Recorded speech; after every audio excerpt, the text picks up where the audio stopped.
وقل جاء الحق وزهق الباطل إن الباطل كان زهوقا. بسم الله الرحمن الرحيم. الحمد لله رب العالمين، والصلاة والسلام على أشرف الأنبياء والمرسلين سيدنا ونبينا محمد وعلى آله وأصحابه أجمعين. أما بعد. Esselamu Aleyküm ve Rahmetullahi ve Berekatuhu. Muhterem Müslümanlar, Allah'ın izniyle biz Şeyhülislam İbn Teymiyye Rahimahullah'ın Minhacü Sünnetin Nebaviyye kitabını Azərbaycan dilində tərcüməsini və qısa şərhini oxuyub sizlərlə paylaşmağa davam edirik və biz ikinci fəsildə qalmışıq. Oradan davam edirik. Fəslin adı Rafizilərin Yahudi və Nəsranilərə, yəni Xristiyanlara bənzərlikləri, bir-birlərinə bənzəyən yanları buradır. Buradan davam edəcəyik Allah'ın izniyle. Biz dedik ki, Rafizilərlə Yahudilərin və Xristiyanların 21 dənə bənzərliklərini sayır Şeyx Rahiməhullah və davamında deyir ki, hələ çoxdur deyir, mən müşahidə etdiklərimi saydım. Yəni çox var. Bəzi alimlər də fərqli yerlərdə işlədib ki, bu cür bənzərlikləri vardır. Yəni bir-birlərinə bənzərlikləri çoxdur bu tayfanın, Rafizilərlə Nəsranilərin və Yahudilərin.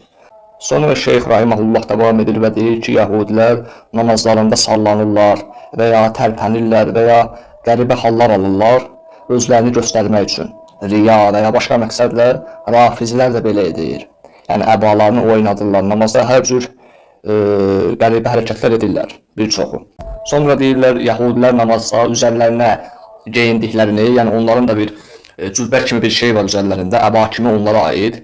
Onları deyir namazda yerə dəyəcək qədər uzun geyinirlər ki, yerə dəysin. İndi bununla nə göstərmək istəyirlərsə Allahu aləm, Rafizlər də belə edirlər. Sonra Yahudilər Tövratı təhrif etdilər bir qismini. Eyni şəkildə Rafizilər də Qur'anı təhrif etməyə çalışdılar. Düzdür, təhrif olunmaz, nə onların əli ilə, ya onlar cinlərlə belə birlik qursalar, bunu bacara bilməzlər. Çünki Allah buyurur ki, zikri biz nazil etdik, onu biz də qoruyacaq. Sonra Şeyx Rahiməhullah deyir ki, yenə Yahudilər möminlərə salam verərkən səmimi davranmazlar, yalnız əs-savmə aleykum deyərlər, əs-savmə aleykum. Yəni bu nə deməkdir? Salam yox, sav. Yəni sənə ölüm olsun, sam. Sənə ölüm olsun, ölüm. Rafizlər də belə edirlər. Biz görmüşük, yəni Rafizlər də, hətta biz onların tələbələri ilə yayında danışanda, qum tələbələri ilə bəziləri olub, düzdür, bəzilərinə aiddir bu. Salam verməkdən yayınırlar, xoş gördük deyirlər və ya mərhabən deyirlər və ya əs-savmu aleykum və lənətullah deyirlər. Allah islah etsin. Sonra deyir, Yahudilər Cəbrailə düşmanlıq etdilər və dedilər ki, o düşmanımızdır. Rafizlər də belə edirlər. Cəbrail vəhiy gətirməkdə xəta etdi deyirlər. Yəni Cəbrail vəhiy gətirməkdə xəta etdi, Muhammedə gətirdi, Əliyə gəlməli idi. Nəuzubillah. Sonra yenə sayır, deyir, Yahudilər bütün insanların mallarını halal sayırlar.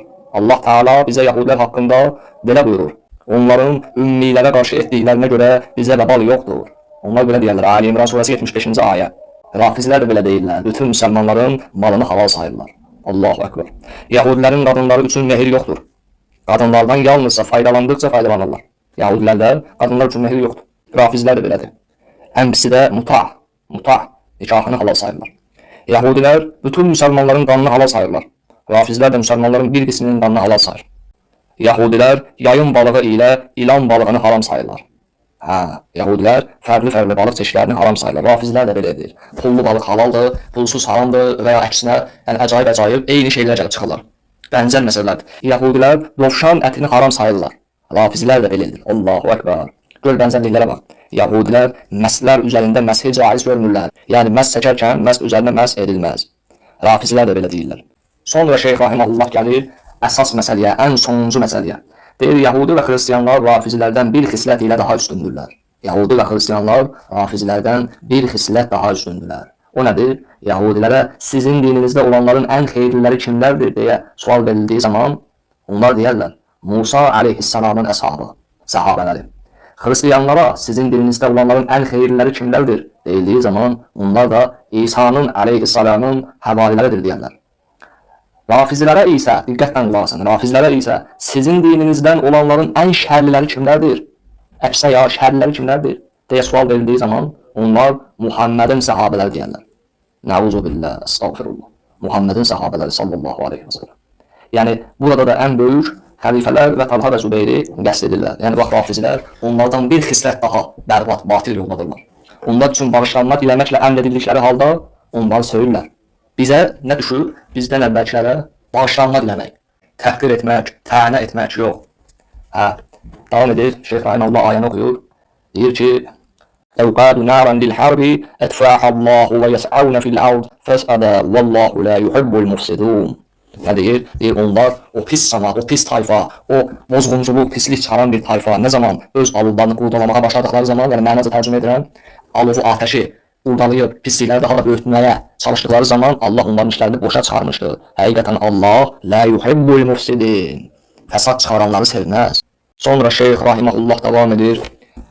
ودير قال أبو القاسم الطبري في شرح أصول السنة عن وهب بن باقية الواسطي عن محمد بن حاجر الباحلي عن عبد الرحمن بن مالك بن مغول عنه روى بأسانيد متعددة نحو هذا الحديث وكلها يصدق بعضها بعضا وعبد الرحمن بن مالك بن مغول ضعيف ولكن ثابت من طرق أخرى أن الشاب كان يدحم الرافزة ومع ذلك فإن اسم الرافزي قد ظهر في زمان خلافة هشام وحين افترق زيد بن علي بن الحسين عنهم قصة القصة المشهورة وكانت قصة زيد بن علي بن الحسين هشام سنة 21 و100 أو 22 و100. وقال أبو حاتم البصري زيد بن علي بن الحسين قتل بالكوفة سنة 22 و100 وصلب على الخشب وكان من فضيلة أهل البيت وعلمائهم وكان يصحاب إلى مصحاب الشيعة.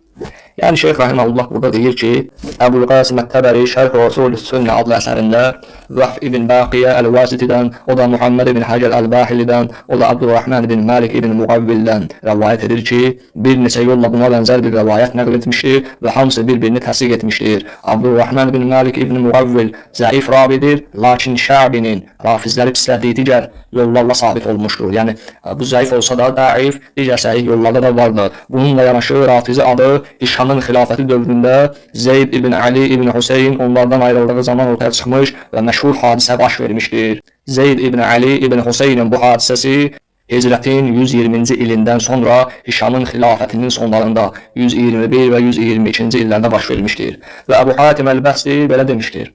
Zeyd ibn Ali ibn Hüseyin Hicrətin 122-ci ilində Kufədə öldürüldü və bir ağacın, yəni dirəyin üzərinə asıldı. O Əhl-i Beytin fəzilətlilərindən və alimlərindən idi, lakin Şiə məzhəbinə mənsub idi. Yəni burada xülasə nə bildirilir? Rafizi adının ilk dəfə Hişam ibn Əbdülməlik dövründə, Əbdülməlikin dövründə, yəni Hicri ili ilə 120-122-ci illərdə ortaya çıxdığı bildirilir. Bu ad Zeyd ibn Ali ibn Hüseyin, yəni Hüseynin nəvəsi şiələrdən ayrıldığı zaman meydana gəlmişdir. Zeyd rafiziləri, şiələri tənqid edir, onlar isə onu tərk edirlər. Mətndə deyir ki, rafidə, yəni tərk etmək, ondan sonra yayılır bu ad.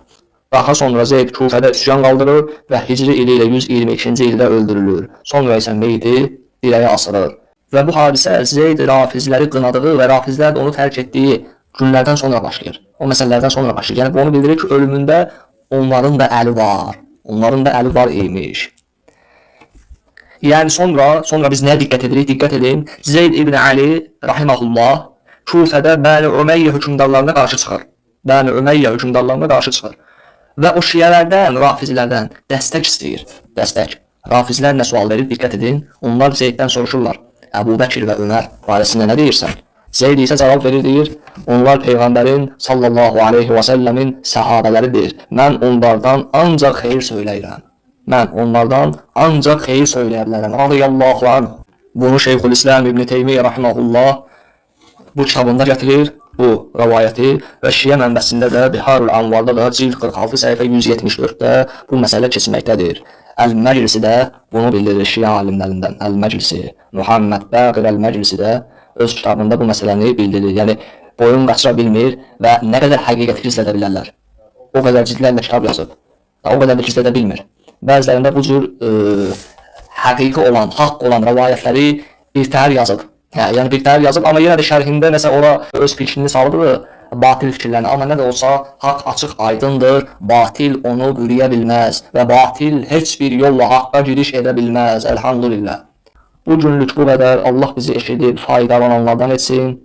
Sonra 3-cü fəslə keçəcəyik. Allahın izni ilə Rafizilik və Zeydiyyə adları hansı zamanda verildi, nə zaman verildi və bundan sonra nələr baş verdi? Əsas məsələlər isə qarşıdadır. Hicrətin 121-ci ilindən sonraki hadisələr toxunacağıq. Allah bizi dində sabit etsin və safir Qurana tövbə edək. Elhamdülillah Rabbil alemin.